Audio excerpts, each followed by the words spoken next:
Welcome to Lost in the Woods, a 15-day countdown to the worldwide release of The Legend of Zelda Breath of the Wild. In this series, I'm dissecting one game from the Zelda franchise every day with the goal of separating the core Zelda game elements from the fluff. I'll show you how Breath of the Wild is the culmination of 30 years worth of Nintendo defining, losing, rediscovering, and finally perfecting exactly what makes a Zelda game great.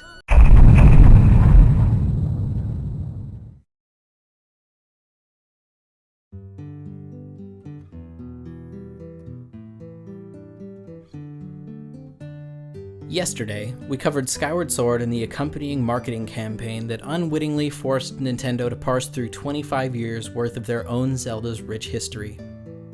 They were able to finally see where the series had started and where it had naturally evolved from game to game, and there was no denying that they had introduced some great stuff across that expanse of time. There had been some important and well-executed mechanics added to the franchise since the comparatively stark Legend of Zelda in 1987. But it was also finally clear to them that they had gone astray with their core. They had forgotten about the seed that found joy and discovery and adventure for discovery and adventure's own sake. Still lost in the woods, Nintendo started to formulate a plan to defeat this convoluted beast. If, as their early notes suggested, non-linear exploration was the core, they needed a way to test it out. Now, giving up control is a terrifying prospect for any game designer, no matter the scope, but for a moment, imagine how Nintendo was feeling about giving up linear control after 27 years. They had slowly but surely painted themselves into a franchise that appealed to an audience expecting a deep and satisfying, mostly linear experience tightly bound together with decades worth of tropes and puzzles.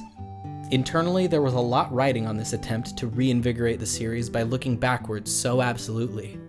How could Nintendo keep what they had established from game to game, but also go back to the roots of non-linear exploration? The result was A Link Between Worlds, an aptly titled game that for the first time truly reconnects the two very different worlds they had created, the linear with the non-linear.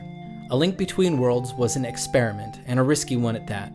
You see, when the original Zelda was released, video games were in their infancy. Video games were made by teams of 5 or 10 people.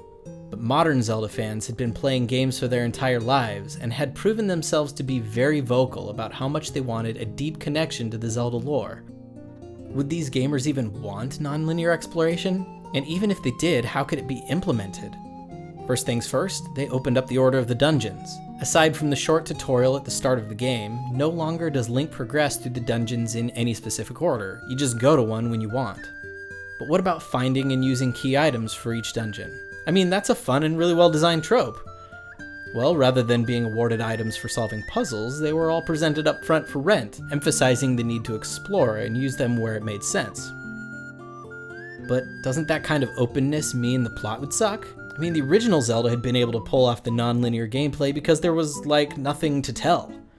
Surprisingly, it works really well. Nintendo reorganized the backbone of the presentation of the plot to drip-feed information a bit at a time so you'd never feel underwhelmed while still maintaining actual freedom. Without knowing it presents the story differently than previous Zelda games, you'd never know it was different. What did the players and reviewers think, though? Wonderfully, A Link Between Worlds was given great reviews. While reviewers were initially wary of the implications of focusing so much on item unlocks, this newfangled non-linear mechanic was an interesting way to approach a Zelda game, they thought. Nintendo had pulled it off. It didn't hurt the game at all.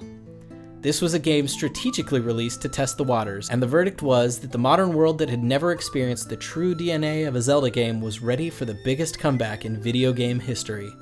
For 27 years, Nintendo built up a rich arsenal of tools as they traversed from game release to game release, defeating one dungeon boss at a time. They knew exactly what made a Zelda game fun, engaging, accessible, deep, beautiful, and most importantly had rediscovered what made the series great. With the first truly successful notch in their belt since 1998's Ocarina of Time, deep within their grotto, Nintendo drafted plans for Breath of the Wild. Guys, it's almost upon us. Come back tomorrow one last time. I'll recap everything Nintendo learned during the Zelda series' 30 years of life and show exactly how Nintendo incorporated it into the greatest game they've ever made. No compromises, just masterful craftsmanship.